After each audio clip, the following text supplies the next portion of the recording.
Bienvenidos a la UNAM Responde, qué gusto que nos acompañen esta tarde en una nueva emisión de este espacio informativo de TV UNAM que hacemos con mucho gusto para compartir con ustedes parte del conocimiento y las actividades que genera nuestra casa de estudios día con día.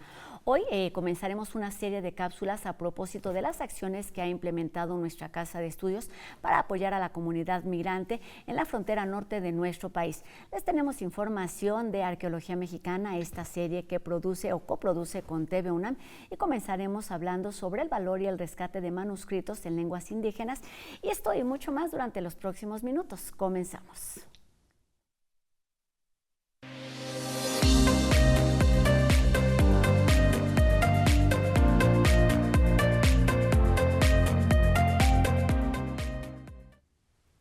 La lengua, la diversidad y la historia forman parte de la riqueza cultural de cada país. Hoy platicaremos sobre el valor, el contenido y el legado de dos manuscritos en lenguas indígenas extintas que resguarda la Biblioteca Nacional de México y que fueron reconocidos por la UNESCO como Memoria del Mundo. Y para ello saludamos esta tarde a la doctora Marta Elena Romero Ramírez, quien es coordinadora de la Biblioteca Nacional de México. Bienvenida, qué gusto que estés aquí con nosotros en la UNAM Responde. Muchas gracias, gracias por la invitación y el espacio. Pues muchas gracias, porque es un trabajo que hacen de forma muy dedicada, de forma muy minuciosa, y que hacen también, pues vamos, constantemente, y el tener este reconocimiento pues forma parte también de un reconocimiento a la labor que ustedes realizan. Cuéntanos en qué consisten, qué son exactamente estos dos documentos que fueron reconocidos recientemente. Bueno, son dos manuscritos de lenguas extintas, como ya bien lo dijiste. Son lenguas que se hablaban al norte del país. Uno de ellos es en Sonora, que es la lengua ópata, y el otro se hablaba en California, que era entonces territorio novohispano, ¿no? Los manuscritos son del siglo XVII y XVIII, y estos manuscritos llegan a la Biblioteca Nacional por decreto, ¿no?, de Juárez, que pide que todos los bienes documentales que eran de la Iglesia se junten para hacer Biblioteca Nacional. Antes de esto, cuéntanos un poquito de las características, es decir, de qué documento, de qué papel estamos hablando, en qué material están hechos, cuáles son sus dimensiones. Son dos libros pequeños, uno mide alrededor de 20 centímetros por 14, y el otro mide como de 20 centímetros por 15 más o menos. Uno de ellos, el más antiguo, el del siglo XVII, está encuadernado en pergamino, que es una encuadernación de la época de la obra. De este tipo de encuadernación, pues las bibliotecas coloniales estaban llenas de encuadernaciones en pergamino, porque era el equivalente a nuestra encuadernación rústica actual, ¿no? Claro. Entonces era una encuadernación muy sencilla, muy barata, y protegía bien el volumen, le daba orden y lo podías manipular como usuario. Entonces esto denota también en este manuscrito que era un manuscrito de uso continuo y constante. Estamos hablando de el arte de la lengua teguima. Así es. Ajá. ¿Y qué tipo de contenidos tiene? ¿Qué se puede leer ahí? ¿O cómo es que ustedes reconocen que es un documento histórico en una lengua extinta? El doctor Tessiu Rosas estuvo haciendo una estadía de postdoctorado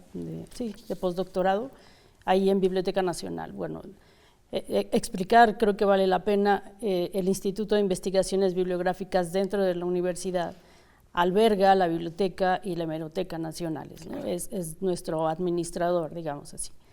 Entonces, él estaba haciendo su postdoctorado en el instituto, trabajando con materiales de Biblioteca Nacional.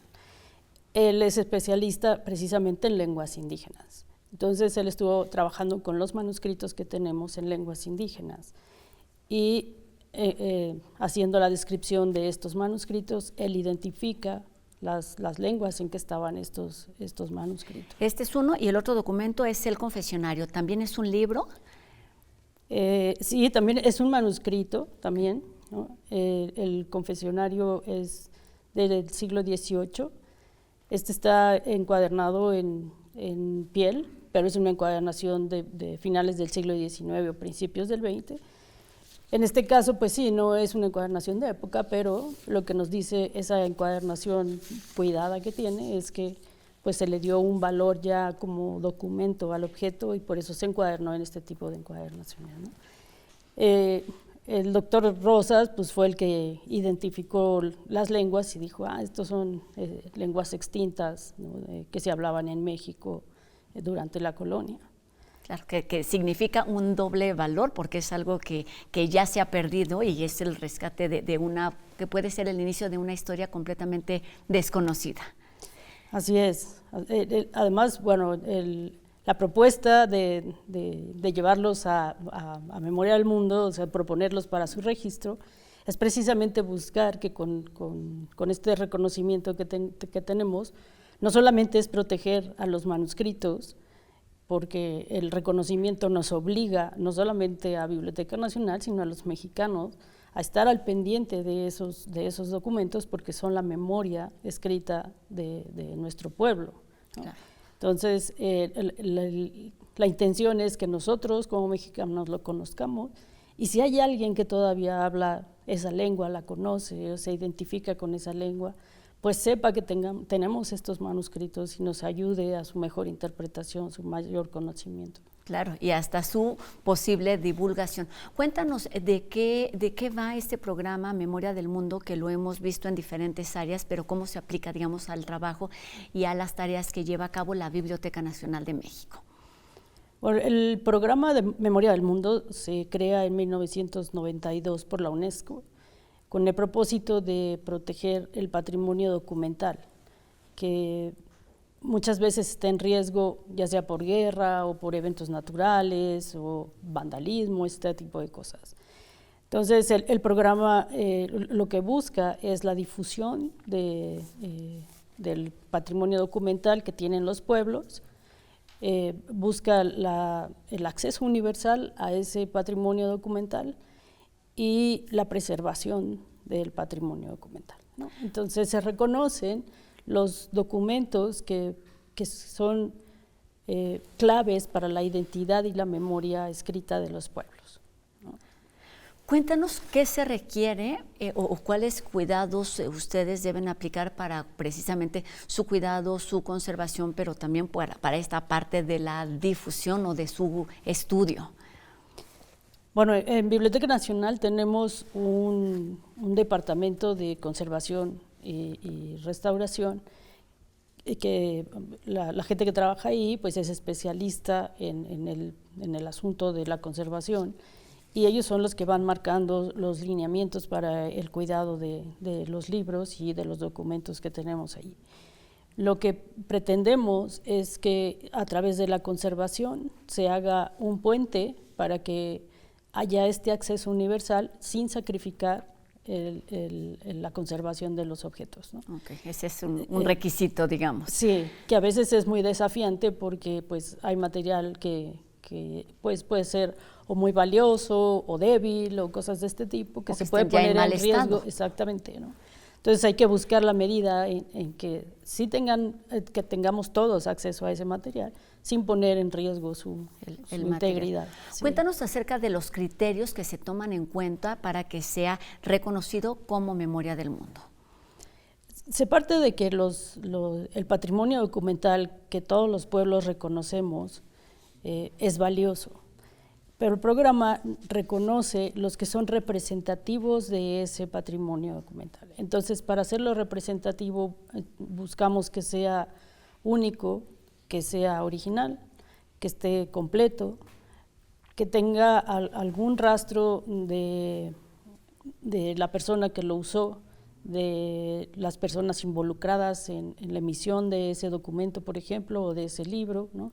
Que hable de algún evento histórico, que involucre algún lugar, ¿no? Y sobre todo que todas las características sean representativas para la memoria y la identidad del grupo social que lo propone. Y en este caso de estos dos manuscritos, ¿cuál fue, digamos, el valor o el mérito principal por el que fueron aceptados en este reconocimiento mundial? Porque en ellos se reconoce parte de nuestra memoria cultural como región, Latinoamérica y el Caribe. El manuscrito que está en lengua, en barbereño, pues es el que estaba en California, ¿no? Pero como ya dije, pues era parte de México, y entonces es parte de la memoria de Latinoamérica y el Caribe, pero es una lengua extinta. Entonces, estos dos documentos en este momento son la única evidencia que se conoce de que esas lenguas existieron. Entonces, esa característica los hace únicos, y si los perdemos es una gran pérdida para esa memoria, ¿no? No solamente mexicana, sino también para la región. ¿De qué nos estarían hablando? De nuestra historia, por supuesto, de nuestra riqueza, de nuestra diversidad lingüística, pero también de la relación, de las formas de convivencia que tiene que ver o que crea vínculos entre nuestra cultura y la religión también, está ahí en estos documentos. Bueno, así es. Los libros, como lo estaba explicando, no es casualidad que estén en cierta materialidad o encuadernados de cierta forma, ¿no? Responden a todos los usos y costumbres de las sociedades en donde se crearon esos objetos. En el caso de estos manuscritos, hay que recordar que pues, los misioneros tenían el objetivo de suplantar las creencias indígenas por la religión católica, y para poderlo hacer era necesario que se entendieran con los españoles, con los indígenas. Entonces, para lograrlo, pues hacían este tipo de vocabularios, de lenguas, y pues manuales de confesiones, por ejemplo, claro, ¿no?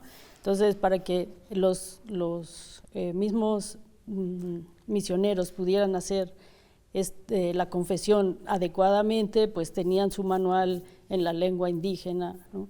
Y le preguntaban al indígena pues en su lengua para que se identificara. Entonces, estos dos manuscritos lo que nos reflejan es esa labor que tenían los misioneros para poder implantar la nueva religión. Claro, y no se trata solo de manuscritos que ya tienen un valor, sí, por la lengua, por el momento, sino que habla justo de las costumbres y de un hecho histórico, de un momento histórico importante en nuestro país, en un momento de transición o en muchos momentos de cambio también. Cuéntanos, ya para ir terminando, cómo se insertan estos documentos en el fondo de origen de la biblioteca, que es donde además hay otros documentos que forman parte de Memoria del Mundo. Como platicaba, cuando Juárez da este decreto de desamortizar los bienes de la iglesia, ¿no? Y que pasen al Estado, entonces todos los libros que estaban en los conventos, en los colegios, ¿cómo se llama? Religiosos, se juntan y se van a Biblioteca Nacional, porque esa era la orden, ¿no? Vamos a hacer Biblioteca Nacional a partir de este conjunto de objetos, y pues a eso se le conoce como Fondo de Origen. Digamos que fue el pie de cría, ¿no? de la Biblioteca Nacional. De ese conjunto del Fondo de Origen se seleccionaron los manuscritos, y de ahí nace, digamos, la colección que tenemos ahora de manuscritos en Biblioteca Nacional. Los manuscritos que están reconocidos pertenecen a esta colección. La Biblioteca Nacional tiene como objetivo resguardar 2 obras de todo lo que se produce en México. Por la ley de depósito legal, los editores tienen la obligación de depositar 2 ejemplares. Ajá. Entonces, la Biblioteca Nacional enriquece sus acervos a partir principalmente del depósito legal, y algunos libros pues se compran y otros se adquieren por donación, ¿no? Uno de los manuscritos tiene un sello de que fue regalo de la Secretaría de Hacienda. No sabríamos en qué fecha exactamente fue regalado, pero fue un regalo de la Secretaría de Hacienda. El otro sí viene del Fondo de Origen. Y en la biblioteca también tenemos reconocidos, incluso este año nos acaban de dar también el reconocimiento de Memoria del Mundo de México, porque los manuscritos son Memoria del Mundo regional para Latinoamérica y el Caribe. Y este que nos dieron es para México, la obra de Urbe de Manuel Maples Arce, que es el inicio del modernismo en la literatura mexicana, ¿no? Entonces, además de Maples Arce, tenemos reconocido la colección de La Fragua, la colección de periódicos hasta siglo XIX, del siglo XVI al XIX, el canto general, que es de Neruda, ¿no? Sí, sí, toda una historia que está ahí, que ya está reconocida, identificada, pero cuántas historias deben estar por descubrirse en la Biblioteca Nacional de México, y pues estos reconocimientos se vuelven también una gran responsabilidad para seguir estudiando, conservando, resguardando estos materiales históricos que muchas veces no tienen un doble ejemplar, que son materiales en verdad únicos y de mucho valor. Muchísimas gracias, doctora Marta Elena Romero Ramírez, coordinadora de la Biblioteca Nacional de México, por estos minutos, y pues que siga el trabajo de reconocimiento y de descubrimiento. Gracias. Muchas gracias, gracias a ustedes. Doctora. Y bueno, ahora les platico de Arqueología Mexicana, esta serie que TV UNAM realiza en colaboración con el Instituto Nacional de Antropología e Historia y la revista Arqueología Mexicana, que es conducida por Valeria Figueroa, y que bueno, en cada emisión nos guían para conocer la historia mesoamericana a través de estudios que se han realizado alrededor de nuestras grandes culturas. Y en el próximo capítulo, Zompantli, Semillas de Vida, nos hablan precisamente sobre esta especie de andamios o cúmulos de cráneos colocados a manera de altares que resultan al mismo tiempo sorprendentes y enigmáticos. La cita es hoy martes a las 18 horas por INA TV. Y este lunes, Gaceta UNAM dedicó su portada a Acción Migrante, una herramienta digital para apoyar a la población en condiciones vulnerables. Vamos con los detalles.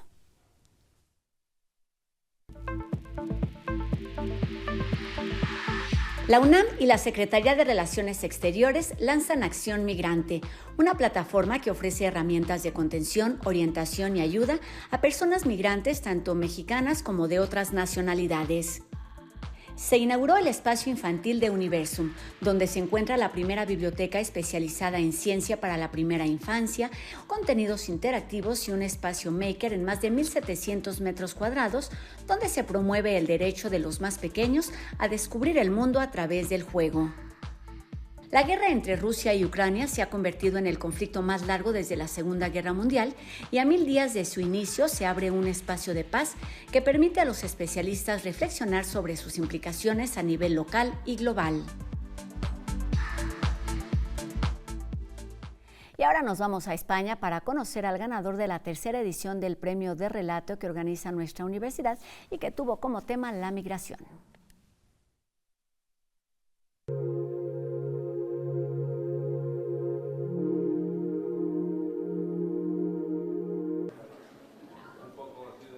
El Premio de Relato UNAM España, convocado por la Universidad Nacional Autónoma de México y el Festival Centroamérica Cuenta, llegó a su tercera edición. Se trata de un premio que tiene como objetivo principal dar voz a los inmigrantes latinoamericanos en España. En esta ocasión, se recibieron 135 relatos de 17 países, principalmente de México, Colombia, Argentina y Venezuela. Es un certamen muy pertinente por buenas razones, porque convoca a muchos latinoamericanos que viven en España, pero también lamentablemente es muy atinada su realización por los malos tiempos que vive el mundo. Mientras nosotros estamos aquí, hay millones de latinoamericanos, de mexicanos, pero también de migrantes de todas las latitudes del mundo que viven con miedo en los Estados Unidos, miedo a salir a trabajar, a enviar a sus hijos a la escuela. Haremos todo lo que esté a nuestro alcance para desmarcarnos de esa ola autoritaria y reivindicar los derechos humanos, el pluralismo, la diversidad y, por supuesto, el valor que la migración le aporta a las sociedades. El ganador fue el nicaragüense residente en Santiago de Compostela, Eduardo Flores Arróliga, con el cuento Formas de cicatrizar, una historia de un marinero nicaragüense que va a trabajar a una naviera gallega. Su premio está dotado con 700 euros y la publicación de su relato en el número de abril de la revista de la Universidad de México y de la revista Carátula. Vivimos tiempos difíciles, necropolíticos, donde las personas que deciden buscar algo mejor, lejos de sus territorios, muchas veces sujetas a ser mercancías en este sistema global, tienen que buscarse la vida de alguna manera. Por eso este premio, organizado por UNAM España, es una iniciativa valiosa que ayuda a visibilizar la realidad del migrante y apuesta por que esas voces sean escuchadas desde su lugar de enunciación. El premio a la finalista ha sido de 300 euros y se publicará su relato en la revista Punto de Partida de la UNAM. Esta premiación, en la que han participado más mujeres que hombres desde los 15 a los 74 años, ha sido el primer evento presidido por Ciro Murayama como director del Centro de Estudios Mexicanos de la UNAM, España. Para TV UNAM, desde Madrid, España, Francina Islas, corresponsal.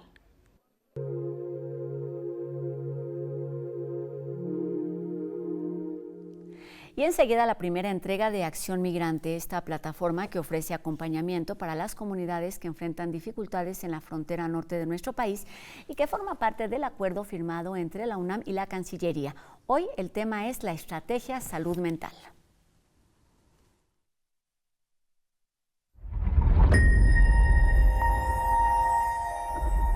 Estrategia Salud Mental Acción Migrante.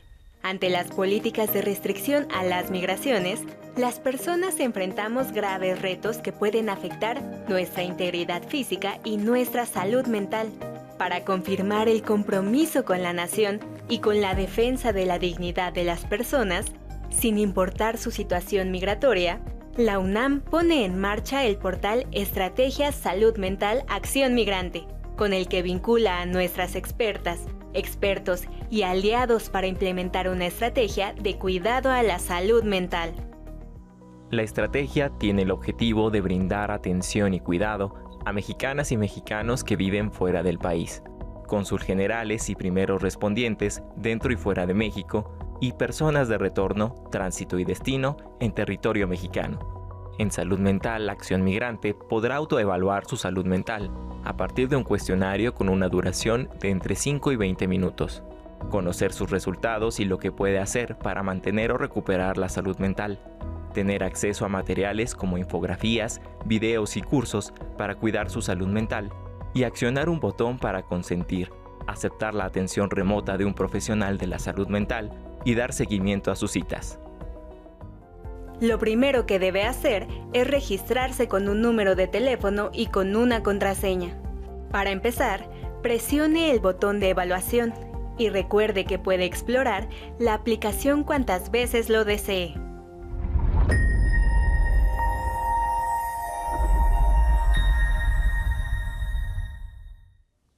Recomendemos esta plataforma a personas que puedan necesitarla. Y ahora terminamos con UNAM Global TV, que en sintonía con estas fechas nos explica sobre el importante papel que desempeña el cerebro en las emociones y el enamoramiento.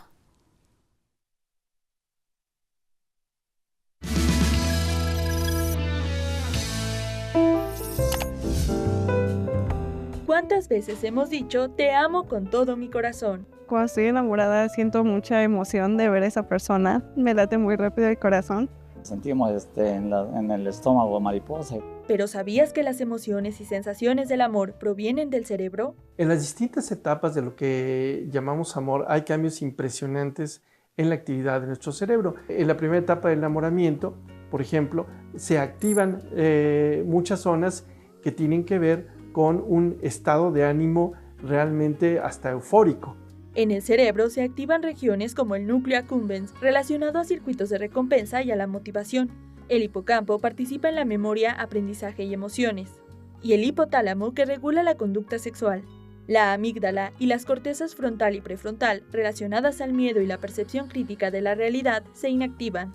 Hay también cambios en una parte muy importante de nuestro cuerpo que se llama el sistema nervioso simpático y parasimpático, que hacen que moléculas como la adrenalina, noradrenalina, acetilcolina cambien.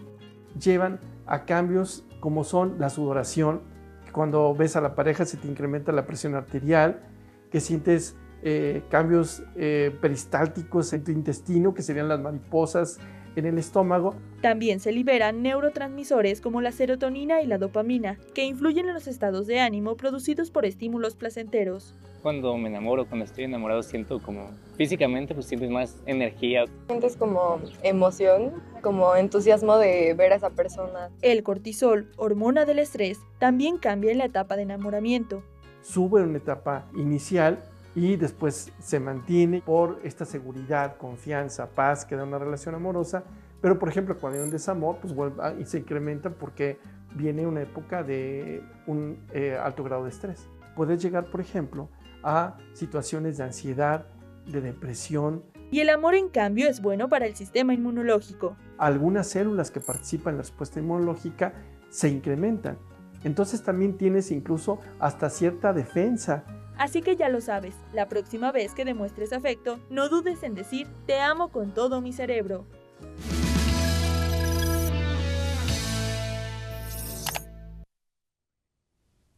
Y con esta información terminamos nuestro programa de hoy. Agradecemos a Ricardo Iturbe su participación en la interpretación de lengua de señas mexicana, que nos permite llegar a un público más amplio.